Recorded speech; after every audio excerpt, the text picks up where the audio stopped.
আমি porn video দেখি কিন্তু হস্তমৈথুন বা মাস্টারবেট করি না। আমার কি কোনো সমস্যা হবে? এই প্রশ্নটা না জানি কতবার ইনবক্স এবং কমেন্ট সেকশানে আমি দেখেছি। তো আজকে এই প্রশ্নের উত্তর দেব। তো হ্যালো বন্ধুরা, আমি রাজ, আপনাকে স্বাগতম হেলদি লাইফ অ্যান্ড স্টাইলে। এটা হলো একজন নর্মাল মানুষের ব্রেন, আর এটা হলো একজন পর্ন অ্যাডিক্টের ব্রেন। এখন আপনার মাইন্ডে নিশ্চয়ই প্রশ্ন আসবে যে এই হলুদ অংশটা কি, বা এটা জল জল করছে কেন?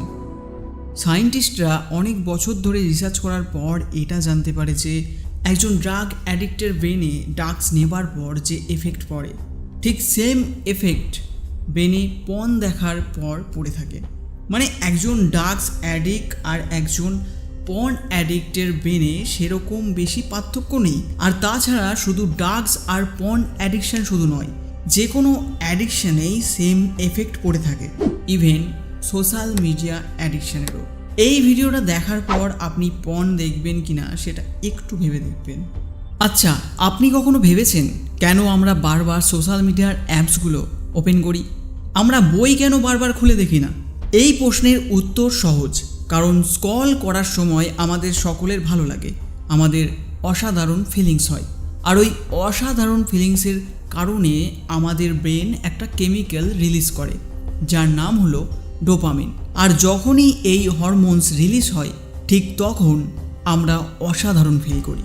আর ঠিক এই ফিলিংসটাকে পুনরায় আবার পাওয়ার জন্য আমাদের ব্রেন আমাদেরকে বারবার অ্যাপসকে ওপেন করতে বলে। আপনি একবার স্ক্রল করবেন, ডোপামিন রিলিজ হবে, দ্বিতীয়বার করার জন্য ইচ্ছে জাগবে। এইভাবে আপনি স্ক্রল করবেন, ভিডিওস, ফটোস এগুলো দেখতে দেখতে জাস্ট ভুলেই যাবেন আপনি জাস্ট 5 মিনিটের জন্য ফোনটা হাতে নিয়েছিলেন, মেসেজটা চেক করতে গিয়েছিলেন, কিন্তু কখন যে 1 ঘন্টা পার হয়ে গেছে আপনি বুঝতেও পারবেন না। যারা জানে না তাদের বলে দিই, ডোপামিনকে ডিজায়ার হরমোনসও বলা হয়ে থাকে। মানে যখন আমরা কোনো কাজ করি তখন আমাদের মন মোটিভেট হয়ে ওই কাজ আবার করতে চায়, যাতে সে আবার ডোপামিন পায়। আর যে কাজটা করতে সে বেশি ডোপামিন পাবে, সে তত বেশি ওই কাজটাকে করবে। এবার প্রশ্ন আসে, পর্ন দেখা কেন খারাপ? অনেকে তো বলে ওগুলো বাজে ভিডিও, ওগুলো দেখিস না, ওগুলো নোংরা ভিডিও, ওগুলো দেখিস না। কিন্তু একবারও প্রশ্ন করে দেখেছেন কি ওগুলো কেন নোংরা বা কেন দেখতে বারণ করা হয়?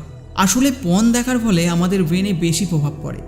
যদি সহজ করে বলি, যেমন আমরা খাবার খাই, আমাদের পছন্দ মতো সিনেমা দেখি, বা যে কোনো কাজ যেটা আমাদের বেশ ভালো ফিল করায়, আমাদের খুব ভালো লাগে করতে, ঠিক তখন আমাদের ব্রেনে নর্মাল ডোপামিন রিলিজ হয়, আর যেটা কিনা আমাদের জন্য ভালো। কিন্তু পর্ন দেখার সময় সেই নর্মাল ডোপামিন 5 গুণ বেশি রিলিজ হয়ে থাকে, যেটা আমাদের রিওয়ার্ড সিস্টেমকে ড্যামেজ করতে থাকে, যার ফলে আমাদের নর্মাল ডোপামিনের লেভেল হিউজ ডোপামিনে কনভার্ট হতে থাকে।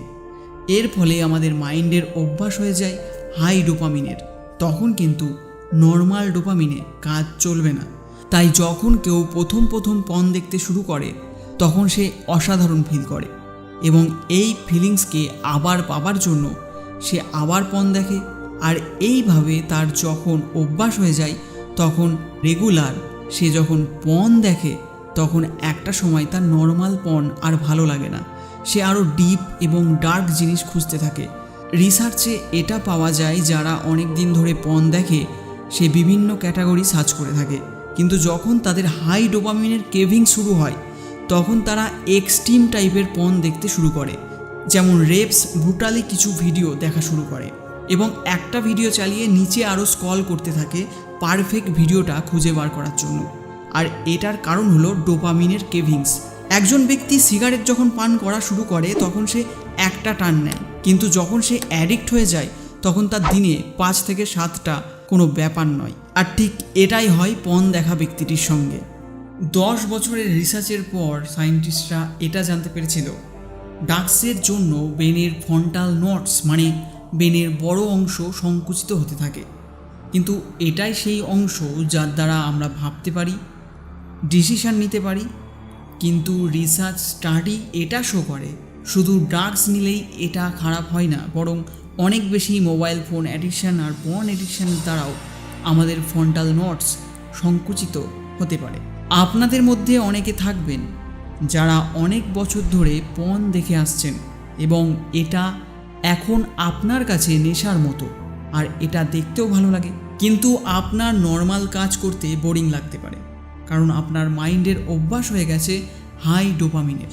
আর তাই জন্য নর্মাল ডোপামিন আপনার ভালো লাগবে না, আর বোরিং কাজ আপনি করতেও পারবেন না। যেমন পড়তে বসার সময় লোকেরা বোরিং ফিল করে, আর কেউ কেউ তো অনেক বেশি বোরিং ফিল করে, আর এই জন্য কনসেন্ট্রেশনের লেভেল দিনের পর দিন কমতে থাকে। আর যেমন যেমন মানুষের অ্যাডিকশনের লেভেল বাড়তে থাকবে, আর ঠিক তাদের তত বেশি ডোপামিন লাগবে নিজেদের স্যাটিসফাই করার জন্য, আর অন্যান্য কাজ করতে তাদের অলসতা আসবে। আর যখন আপনার রিওয়ার্ড সিস্টেম খারাপ হবে, আপনার ব্রেন অনেক বেশি সেন্সিটিভ হয়ে যাবে প্রত্যেকটা জিনিসকে নিয়ে। আপনার ব্রেন ছোট ছোট বিষয়গুলোকে নিয়ে স্ট্রেস নিতে শুরু করবে। আর এছাড়াও আচরণ ও শারীরিকভাবে পরিবর্তন আসবে, যেমন কোনো জিনিসকে দেখে আচমকা ভয় পাওয়া, ইন্টারভিউ বা কারোর সাথে কথা বলার সময় বা অনেক মানুষের সামনে কথা বলার সময় ঘাবড়ে যাওয়া, বা কোনো জায়গায় যদি চেঁচামেচি বা মারামারি হয় তখন হার্টবিট বেড়ে যাওয়া বা শরীর কাঁপার মতো সিচুয়েশান ক্রিয়েট হয়ে যায়।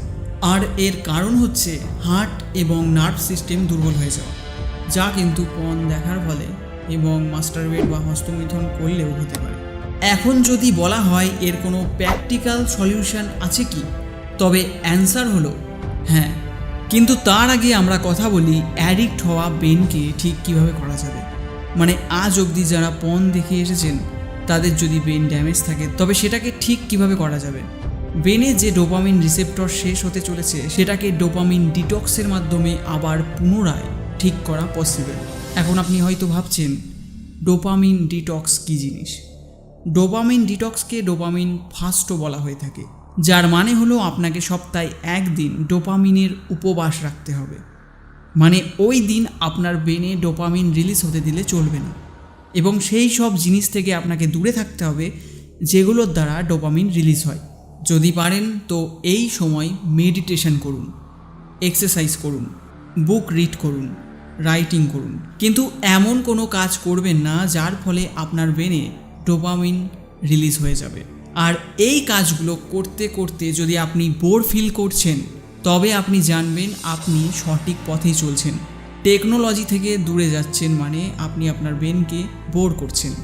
আর আপনি যদি একবার আপনার ব্রেনকে বোরিং কাজকর্ম করার জন্য মোটিভেট করতে পারেন, তবে নর্মাল কাজগুলো করতেও আপনার বেশ ভালো লাগতে শুরু করবে। আর ইন্টারেস্টিং কাজ করতে আপনার মাইন্ডেরও অনেক বেশি ভালো লাগবে। পর্নোগ্রাফি এমন একটা জিনিস যা আপনার মাইন্ডের ওপর অনেক বাজে প্রভাব ফেলে থাকে। আর যখন আপনি আপনার ব্রেনকে বোরিং করার মতো কাজগুলোকে করতে অভ্যস্ত হয়ে যাবেন, তখন অন্য জিনিসগুলো আরও সহজ হয়ে যাবে এবং আপনার কনসেন্ট্রেশন পাওয়ার অনেক বেড়ে যাবে। আর এভাবে একজন অ্যাডিক্টের ব্রেনকে সঠিক করে তোলা যেতে পারে। এবার কথা বলি পর্নোগ্রাফি থেকে দূরে কিভাবে থাকা যায় এবং পর্ন দেখার অভ্যাসকে কিভাবে ছেড়ে দেওয়া যায়। কোনো হ্যাবিটকে ছাড়া তখনই যাবে যখন সেটাকে অন্য অ্যাক্টিভিটির সাথে রিপ্লেস করে দেওয়া যাবে। আপনাকে ওই টাইমগুলোকে দেখতে হবে যেগুলোতে আপনি রেগুলার পর্ন ভিডিও দেখতেন। ওই টাইমে একটা নতুন হ্যাবিট আপনাকে গড়ে তুলতে হবে, আর ওই হ্যাবিট কিন্তু ইন্টারেস্টিং হতে হবে। যেমন ওই সময় ইউটিউবে কিছু ইন্টারেস্টিং ভিডিও দেখতে পারেন, বা ওই সময় কোনো ইন্সপায়ারিং মুভিজ দেখতে পারেন। কিন্তু একটা কথা মাথায় রাখবেন, ওই সময় কিন্তু পর্ন একদম দেখবেন না। আর ওই সময় আপনি যে কাজটা করবেন সেটাকে পুরো মন দিয়ে আর সেই কাজে মজা যাতে আসে সেইভাবে করবেন। জোর জবরদস্তি কোনো কাজ বা কোনো হ্যাবিটকে বদলানো যাবে না। এরপর নিজেকে রিয়েলাইজ করানো যে পর্ন ভিডিওস নিজের জন্য কতটা খারাপ। আপনি যদি আমার এই কথাগুলো শুধু মজা হিসেবে নিয়ে থাকেন, তবে কিন্তু আপনি কখনো চেষ্টাও করবেন না পর্ন ভিডিও ছাড়ার জন্য। কিন্তু যখন আপনি এটা নিয়ে সিরিয়াস হবেন, তখনই এটা সম্ভব হবে। নিজেকে রিয়েলাইজ করাতে হবে যে পর্ন আমার জন্য কতটা খারাপ এবং আমার শরীরের জন্য কতটা খারাপ। তো এই ছিল দুটো পয়েন্ট, হ্যাবিট রিপ্লেসমেন্ট এবং সেলফ রিয়ালাইজেশন। আর হ্যাঁ, সপ্তাহে একদিন ডোপামিন ডিটক্সের কথা অবশ্যই মনে রাখবেন, আর নিজের ফিউচারের বিষয়ে ভাববেন। 1 মিনিটের সুখের জন্য নিজের সামনের ভবিষ্যৎটাকে অন্ধকারে ঠেলে দেওয়াটা বুদ্ধিমানের কাজ হবে না। আর তাছাড়া এই দুনিয়াতে এমন অনেক জিনিস আছে যা পর্নের থেকেও আলাদা লেভেলের মজা দিতে পারে। আশা করি আমার কথাগুলো আপনি বুঝতে পেরেছেন। যদি কোনো কোশ্চেন থেকে থাকে তবে সেটা কমেন্ট করে অবশ্যই আমাকে জানাতে পারেন। ভালো থাকবেন, সুস্থ থাকবেন। Thanks for watching. Get fit, stay healthy.